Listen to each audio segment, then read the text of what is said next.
Alright, it's been a long time since I've made a global tier list. Let me actually check when it was the last time. Global tier list.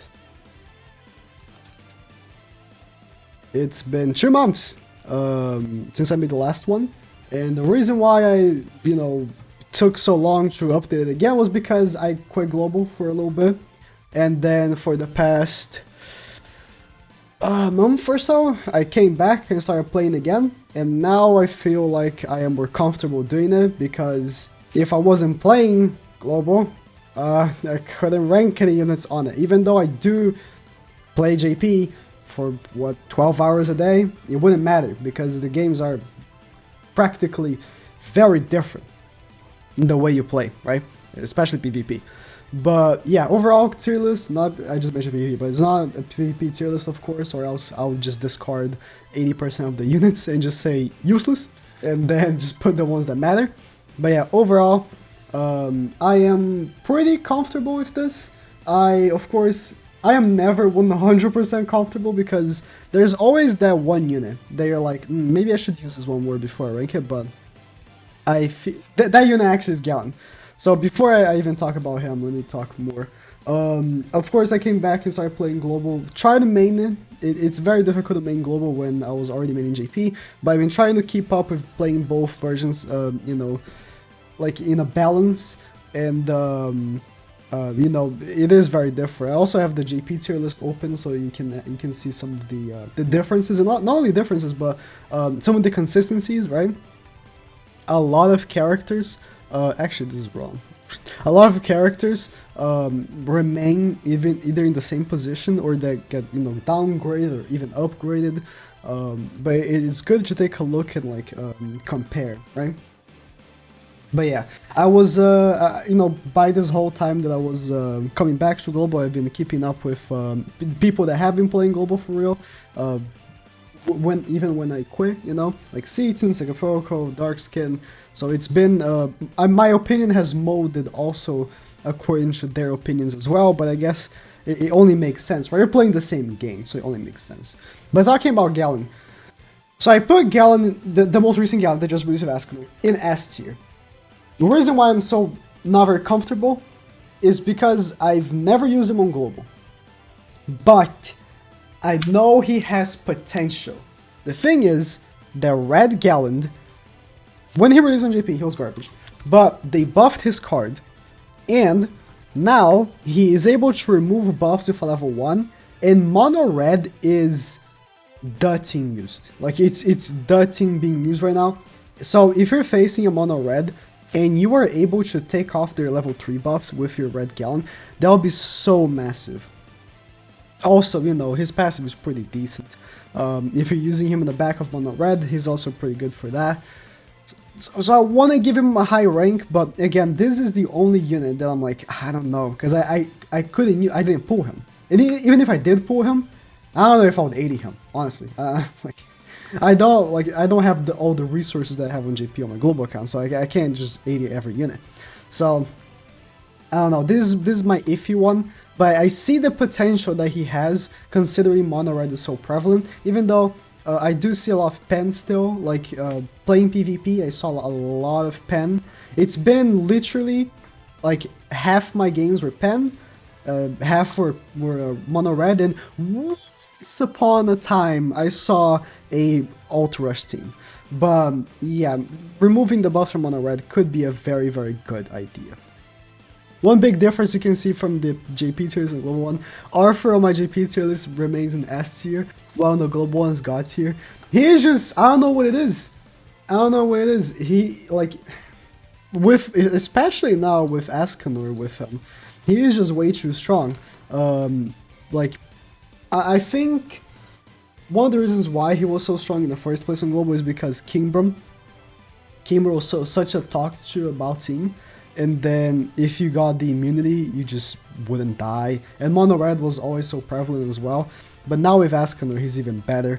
Of course, the ones at the top are the ones that would be at the top in the other list anyways, like, except Arthur, right? Arthur is the only one. Like, Ascanor, Lilia, Gopher, Merlin, King. Just all fantastic units. Blue Demon Mally. Now, it's a thing that I always get asked, why isn't Blue Demon Mally always in God tier? Here's the thing.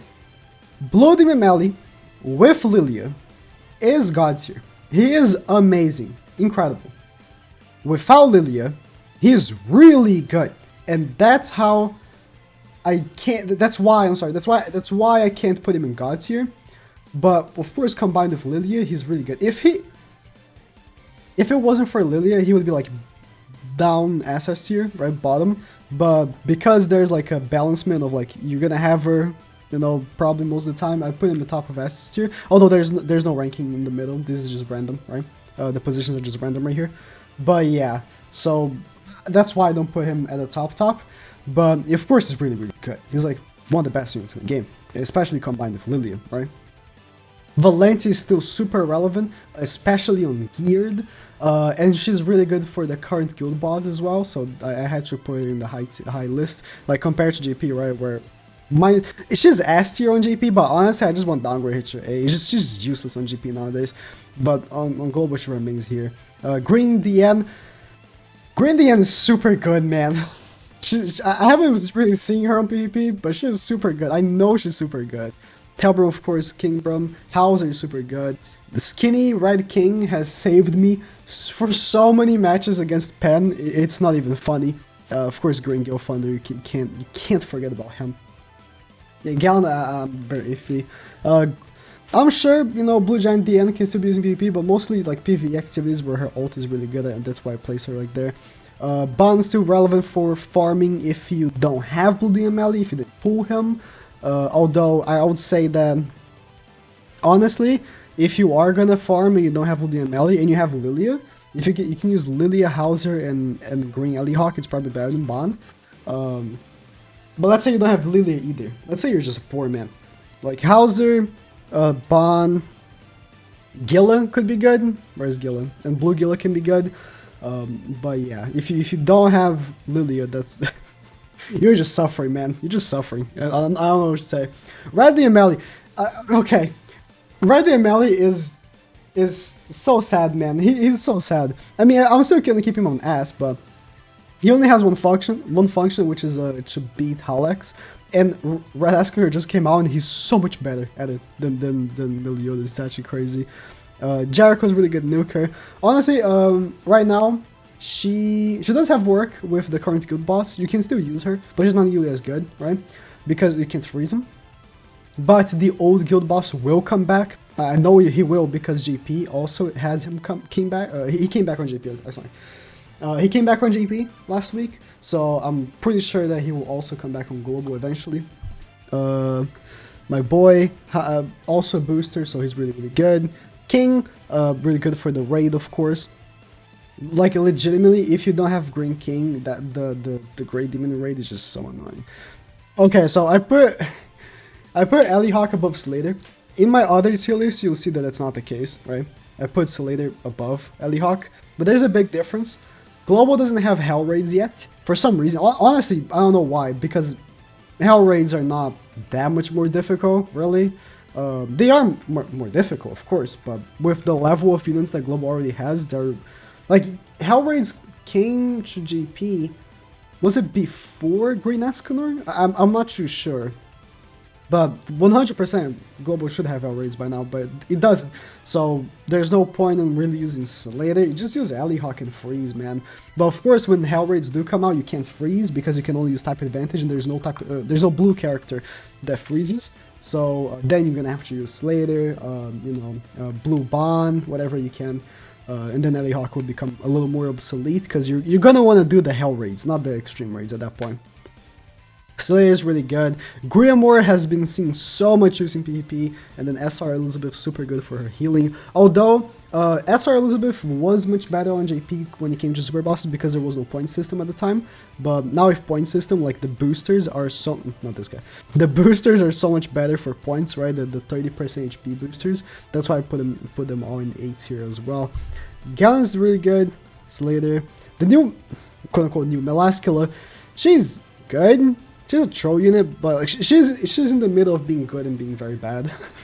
But she's okay. Kademelli has seen better days.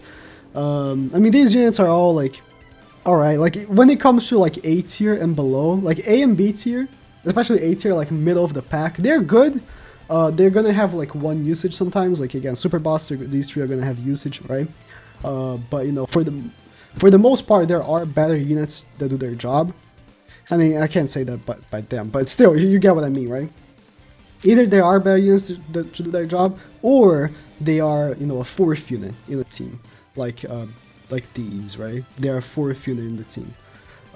So, Masculine, she's alright. Ellie Hawk, she's okay. You can make a pretty good like setup for her, but she still won't be good enough for like the price of doing the whole setup, right?